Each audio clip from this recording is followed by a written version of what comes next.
So what should be done? Cutting ties with Israel. First of all, stopping to transfer weapons, to including components and buying weapons and security systems from Israel.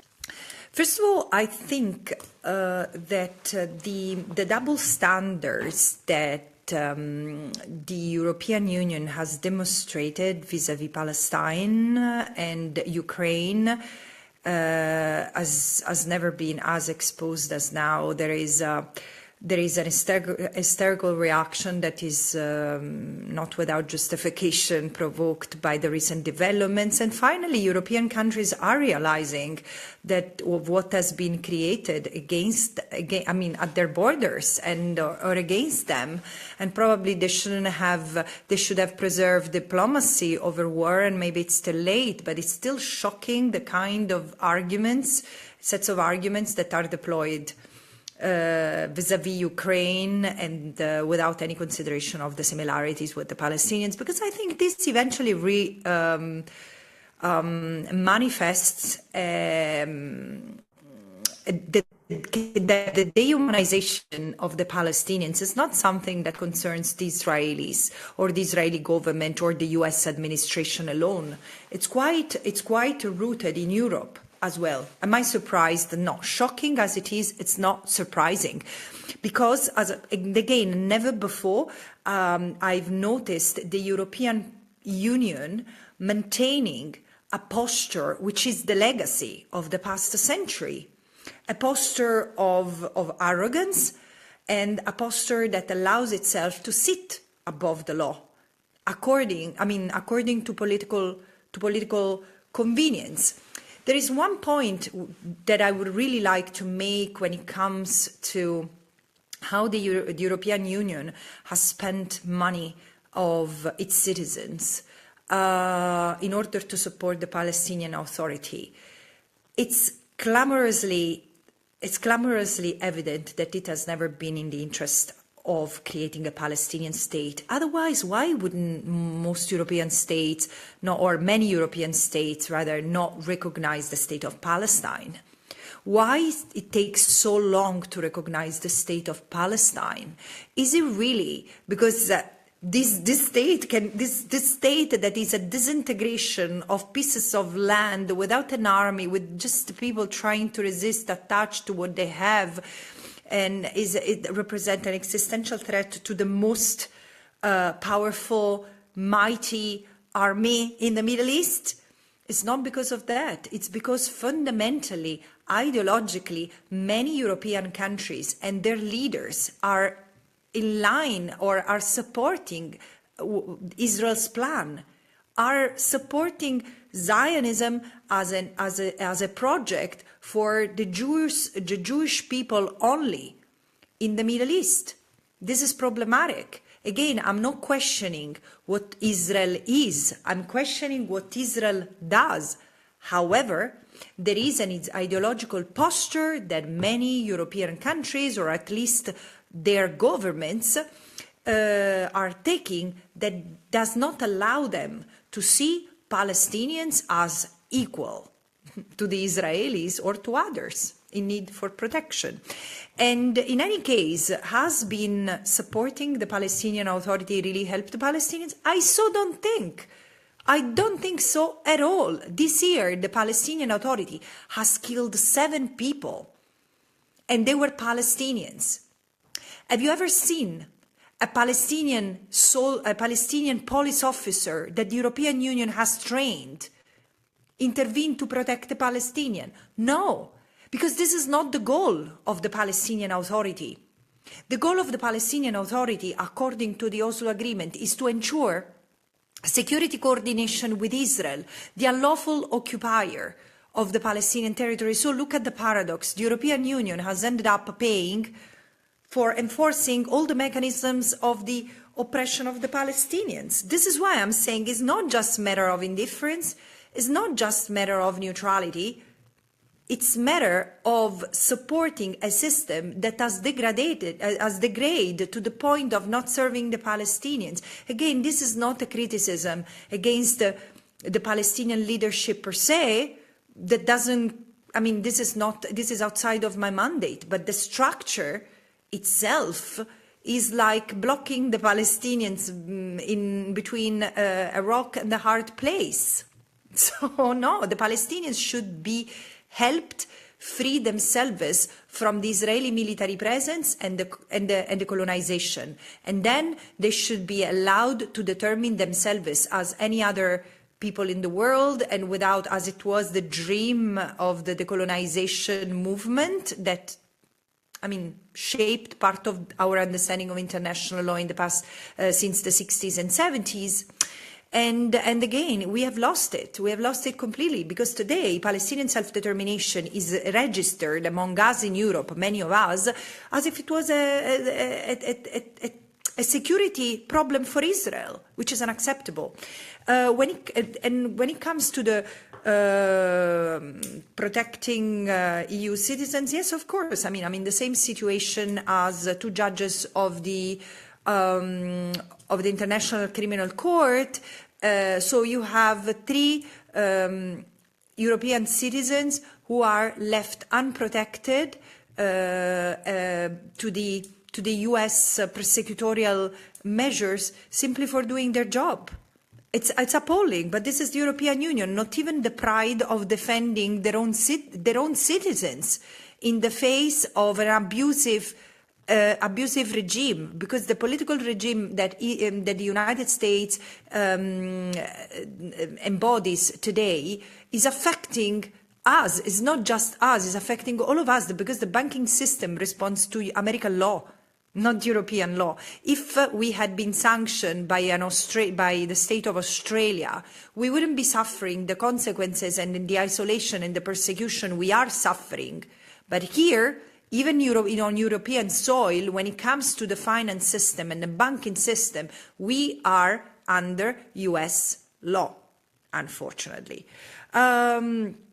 Concerning, I thank the Deputy Montero for her words of support. I have to say that political violence toward the Palestinians is what I suffer reflex of, or a symptom of. Anyone standing in solidarity with the Palestinian people in the name of justice, in the name of human rights, is accused of either anti-Semitism or supporting terrorism. And this is, of course, has the aim of silencing and shutting down the debate so that there is no accountability. What should be done? I think that European Union, and actually first of all, European law doesn't supersede international law, especially parental norms. Member States cannot violate international law in the name of the EU Association Agreement. If the EU Association Agreement leads to violation of international law, for example, when it comes to cutting ties with Israeli occupation, they have to observe it. They have to comply it. And by the way, there is no possibility to disentangle what Israel is from its occupation. It's Israel which occupies Palestinian land. It's Israel which accommodates 10% of its population in East Jerusalem and the West Bank.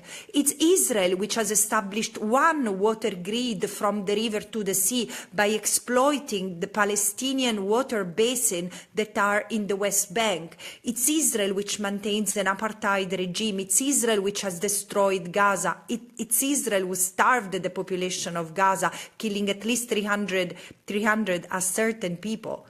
So what should be done? Cutting ties with Israel. First of all, stopping to transfer weapons, to including components and buying weapons and security systems from Israel. If this is not taken by the European Union, actually nothing prevents individual states from doing that, including Spain and Slovenia. They have been the most vocal countries in Europe, but have they really cut the military ties and the purchase of surveillance equipment? This is the thing. I mean, or Ireland, there are still ties with Israel. Military and economic ties must be cut. Otherwise, Today, these countries, willing or not, like it or not, are complicit with a regime which is genociding the Palestinians. The other thing is that when it comes to the media, I agree with you. It's shocking what the media are doing, but it's also shocking what political leaders are doing and saying. Again, it's the remnants of an ideology that belongs to the past century. And we should really remember Hannah Arendt these days and see in the birth of what she recalls are the rise of totalitarianism, that it starts with people denying reality or stopping believing what is true, what facts are, and starting to believe lies. We are at this point today. We have the truth denied by lies, and it seems that they have the same value. If I were at the European Union or in the European Parliament, I will do everything I can to launch an independent investigation on European media. First of all, how they have covered the last 2 years in Palestine to start with, and why. Who pays them? Who's behind them? Who's at the head of the system? I can tell you the financial, the banking system, or the big tech from my last report, the ones after which I was sanctioned. I was sanctioned because I unveiled the system that is upholding the illegality of Israel's occupation and the genocide. But the same should be done at European level. There should be an investigation on who's behind who controls, which interests controls the media, being political party or financial groups. Something is there and needs to be investigated. Or maybe it's simply racism, and it should be investigated as well. And there is a last point that I wanted to make, is that there are businesses that must also be regulated. Businesses do whatever they like. Over the years, they have become actors, like international law actors. They can almost shape the law without assuming the responsibilities or corresponding obligations. And again, this is not normal. Of course, eventually the ultimate responsibility is with member states, failing which there is only one thing that might start bringing accountability, and with this I connect myself with the intervention by the Honorable Cecilia Strada. Accountability. There should be accountability of political leaders for the decisions against international law that they have taken. There should be accountability over businesses, and there should be accountability also of individuals. European individuals that have committed crimes, and this is not just businesses. There are so many double nationals from France, from Germany, from Italy, from Belgium, and probably others who have been fighting in the Israeli army. If it's proven, and in the past 2 years they have been fighting in any of the battalions or serving the Israeli army, the moment they set foot in Europe, or in their country or elsewhere, they should be considered suspects, hence investigated, and if so warrants, arrested, and if so warrants, prosecuted, and if there is enough evidence, according to the judge, they should be convicted. This is where this whole climate of impunity will end, and probably this is the only decent way we can restore a sense of legality after the monstrous 2 years we have just gone through, and not over yet. And again, it doesn't take long to suspend that agreement, as long as there is the political will, which is completely lacking. And the question is why? With the European surveys, people's survey, showing that between 60 and 70% of Europeans think that Israel is committing genocide, and they want the end, or war crimes and crimes against humanity, and therefore they want the end of the European complicity and the suspension of the agreement. We see two things. On the one hand, the European leadership go ahead no matter what, but also we see a repression of dissent at the individual states level. And this is extremely serious. There is a repression of fundamental freedoms of European citizens in the name of protecting the interests of a state who's not even a member of the European Union, although I agree with the comment that was made that yes, it's treated as Israel is treated as a de facto member of the European Union. A case in point is what I recently discovered by visiting Italy, where apparently the transfer of weapons produced in Italy and transiting through Italy has been allowed in violation of a national law that only allows the unchecked transfer toward European countries. And when the authorities have been asked why so, why there have not been checks on the transits toward Israel, the answer was, well, they're like us. They are one of us. What does it mean, one of us? Where is this alliance? And again, I jump to the last question. The European member states, yes, the European Union, I agree with Honorable Alavano's comment that European Union is different from Europe and from European states. However, this only goes to the point that European states cannot invoke European Union agreements in order not to comply with their international law obligations. And yes, there has never been such a hiatus between the will of the people and enacted policies at the European level. It's clear what is happening, but I also see that the people are not stopping. I mean, if Italy, my own country, is an example, in the past two months there have been strikes after strikes, and of course the leading the government and the leading political coalition has jumped on the opportunity of use the word ceasefire and peace in order to slam the protesters, the workers and others, saying, you see, you obtained what you wanted, now what do you want? People want the end of the slaughter. People want the end of the abuses, the end of the torment inflicted against the people in which they see themselves today. They see their vulnerability. Because clearly this is not a political establishment that is led by the ideal of protecting the people. No, it's mainly dominated by the idea of protecting given financial interests. It doesn't sound the right constellation to pave the way toward peace.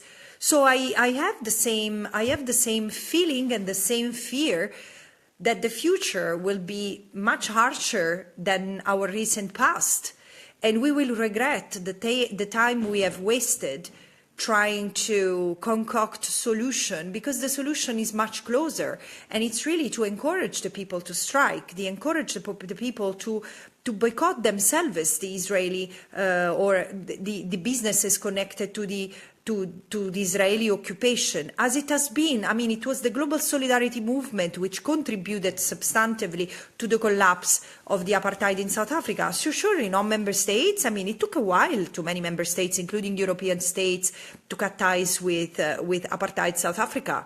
It really took decades, and still it happened, and it will happen even with Israel. Although the situation is much more complicated now, because of the ideological underpinnings protecting and defending Israel from within Europe. And again, I don't think that it's about religious affiliation. I don't think that it has much to do with it at all. It has to do with an ideology which is racist toward any other. Then, I mean, the theory of the pure race, it's still hard to overcome. This is the reality. We are still there racist. And I've been saying that brutally. I know that it's brazen. I know that it's a strong statement, but I really want people to reflect upon this. We are still coping with the legacy of the last century's racism, and it's an undone legacy. The last point I wanted to make, on the soldiers, I fully agree. I mean, I was recently in Belgium, and during a conference, of course, the people who made the comment I'm about to report were the minority, but there was a group of people in a university conference, in a university debate, when I announced this concept that there are Israeli soldiers with European nationality coming back to Europe. Someone shouted in the room, "They are heroes." Yeah, this is the thing. I mean, we cannot shout at people who have this idea. We need to bring them to see the inhumanity in their statement and how serious it is. But we have to also to remember that we are the continent which slaughtered 6 million Jews and Roma and Sintis. Yes, I mean, we've come to terms somewhat with our sense of guilt toward the Jews, but look at how Roma and Sinti are still treated in Europe. And I say, I fully understand the Jewish people and their attachment to Israel, because probably, hadn't they had Israel, they would be treated like the Roma and Sinti today. Still discriminated, because it was not that after the the Soviet Union liberated, broke into the concentration camp and started the dismantlement. The process that led to the dismantlement of the concentration camp is not, and we need to reappropriate our history, is not that the Jewish people were fully reintegrated. They had to be shipped somewhere outside of Europe. And Israel was the only place that was left for many of them. So intimately, I do understand the deep love and the existential fear that the Jewish people have in Europe, because it's built into their system. And I do think that this is a lesson for us, and to understand, that the system that the world is changing, and probably this is the opportunity for us to shift. Last point concerning the Irish occupied bills. It's very sad that Ireland is still there discussing the occupation bills, because again, by the time the occupation bills will be passed, most probably it will be so outdated, in the sense that, look at the fact that you cannot just discriminate against the settlement goods. Occupation must mean everything that is connected to the occupation. So the fact that the Israeli economy is not separable from that of the occupation. So I truly hope that this will be built in, this awareness will be built into the bill, and that it will be approved soon. Of course, it should be done by other countries as well. And good luck with it.